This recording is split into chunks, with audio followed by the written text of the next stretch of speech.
Hey guys, it's Sagar from TechWorks, and in this video, let's look at the dual cameras on the OnePlus 7.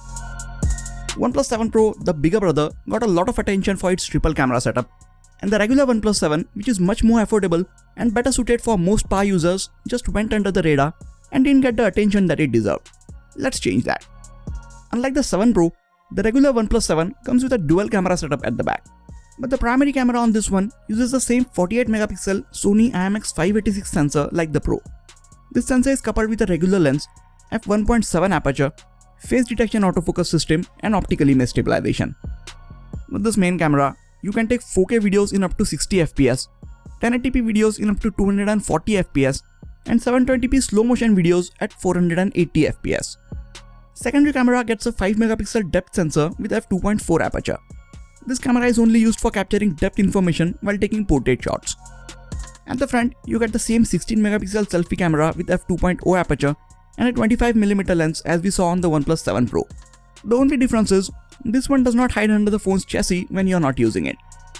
I've got one software update on this phone, and right now it is running on OxygenOS 9.5.5, which is the most up-to-date version of OxygenOS at the time of uploading this video. Interface of the camera app is pretty similar to other OnePlus smartphones. Here you get a 1x to 2x zoom button, but this will just give you a digitally zoomed image from the main sensor. Like on the 7 Pro, you cannot switch between the main and secondary lens while shooting images or videos. But don't worry, the secondary camera will work as it should when you switch to the portrait mode. Just like on the OnePlus 7 Pro, you can customize the modes and their order as they appear in your viewfinder. So you can have the modes that you use most often next to each other. You get the Pro mode, and in this mode, you can change the resolution of the images that you capture.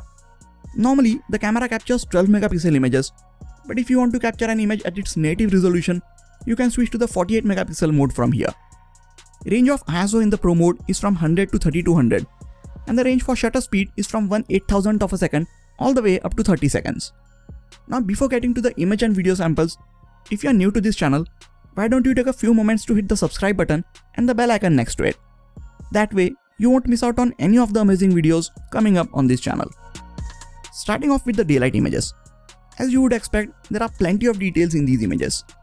We have seen this Sony IMX586 sensor in many phones by now, and as far as I can tell, this sensor delivers great sharpness and detail levels, so it is difficult for any manufacturer to mess these things up. These are 12 megapixel images which use pixel binning to combine information from 4 pixels into 1 pixel, so you get much more details in these shots than you would from a native 12 megapixel sensor. If you want to capture a high resolution image, you can switch over to the Pro mode and select the 48 megapixel JPEG mode from there. These 48 megapixel images are huge in size, and to be honest, they barely offer any distinguishable details than the 12 megapixel images. So my suggestion is, stick with the default 12 megapixel mode for all of your images. Unlike the 7 Pro, you don't get a telephoto lens on this regular 7, but it still gives you an option to take 2x digitally zoomed images. Now as good as these images look, they are just digitally cropped in, so you might see less details and more noise in certain situations.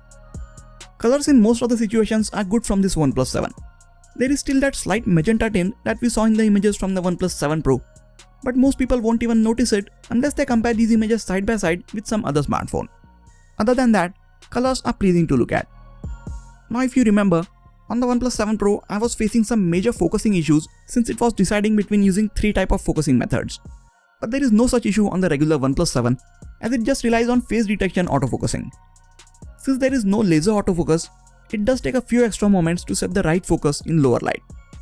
Once the focus is set, close-up and macro shots from the primary camera turn out amazing. Subject is in perfect sharp focus, and thanks to the wide f1.7 aperture, background is blurred out nice and evenly. I like the way OnePlus 7 captures portrait shots. It uses a secondary lens which has the similar focal length as the primary one, so you don't have to stand too far away from your subject like on the OnePlus 7 Pro. The background in these portrait shots is nicely blurred out, and the subject appears to be sharper compared to the portraits from the OnePlus 7 Pro, which is nice. Edge detection can definitely use some improvements via software updates. It does well to separate the main subject from background, but it misses certain parts or shoulders or some strands of hair in most of the cases.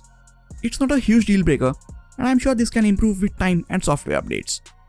I think for some reason, the edge detection somehow gets better when you're trying to capture portrait shots of objects. It understands the edges of the objects much better and does very well to separate the subject from your background. Now coming to indoor, artificial and low lighting situations. Main camera has a wide f1.7 aperture, so it can take good images in these lower lighting situations. There is some noise creeping up in these images, but the image processor is doing well to keep those levels to a minimum. As I zoom in on this image, you can read the text in the frames hanging on the wall, so the detail levels are pretty good even in these lighting conditions. But if you feel you want even better images in lower light, head over to the Nightscape mode. This mode doesn't take too long to capture an image, so you don't have to hold your phone steady for a long time, and the resulting images have much more light and sharpness in them. You will also see a lot of noise, but the overall images captured in Nightscape mode look much better than the ones captured in auto mode. Now this night mode is definitely not as good as the night mode on the Pixel 3 or the Huawei P30 Pro, but it still gets the job done. There is also a dual LED flash to help you in very low lighting situations like these. That brings us to the front facing camera. This 16 megapixel selfie camera is the same one that we saw on the OnePlus 7 Pro. It gives you good looking selfies with lot of details, and it also handles the colors and dynamic range really well. Again, while taking portrait selfies, edge detection should have been a bit better. Other than that, these portrait selfies turned out really well. Here's a video from the front facing camera of the OnePlus 7. You can see how it handles the overall colors, exposure and stabilization when I'm walking around with it. Coming to the video side of this camera, you can shoot 4K videos in up to 60 FPS, and these videos are stabilized via optical image stabilization. 30 FPS videos are supposed to be stabilized via EIS, but for some reason EIS doesn't seem to work very well or at all while shooting 1080p or 4K videos at 30 FPS. I have tried taking multiple videos, but EIS doesn't seem to be working at this frame rate and resolution. Hopefully it is just a software bug and will be ironed out in the next software update. You can take 240 FPS slow motion videos in 1080p resolution and 480p slow motion videos in 720p resolution. If you saw my camera review of the OnePlus 7 Pro, you might have felt that I criticized it a lot, but I did not do the same for the OnePlus 7. Well, there are a few good reasons for that. If you remember, the two extra lenses on the 7 Pro gave very soft images, and there was a very apparent shift in color and white balance when you were switching between those lenses. It also had a lot of issues while focusing, and its portrait shots also turned out very soft. We don't have any of those issues with the OnePlus 7, so in some ways, I think these dual cameras are better than the triple cameras of the OnePlus 7 Pro. And the OnePlus 7 costs 16,000 rupees less than the 7 Pro, so for that price, I would say we are getting a good set of cameras here. I just hope that the lack of EIS while shooting 30 FPS videos is a software bug, and OnePlus will fix it with the next software update. All in all, if you have a budget of close to 30,000 rupees for a new smartphone, extend it a bit and go for the OnePlus 7.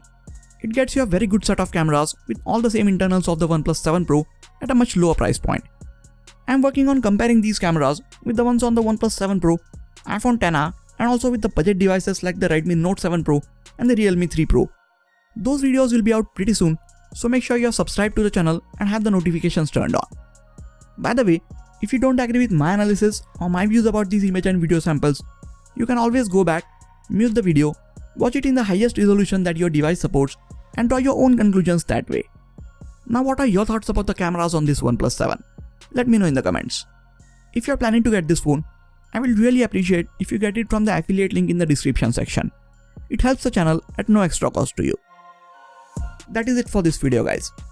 Please hit the like button if you enjoyed this video and subscribe to the channel for more quality tech videos like this. You can also check out some of the other videos from this channel. This has been Sagar, and I'll catch you guys in the next video. Take care.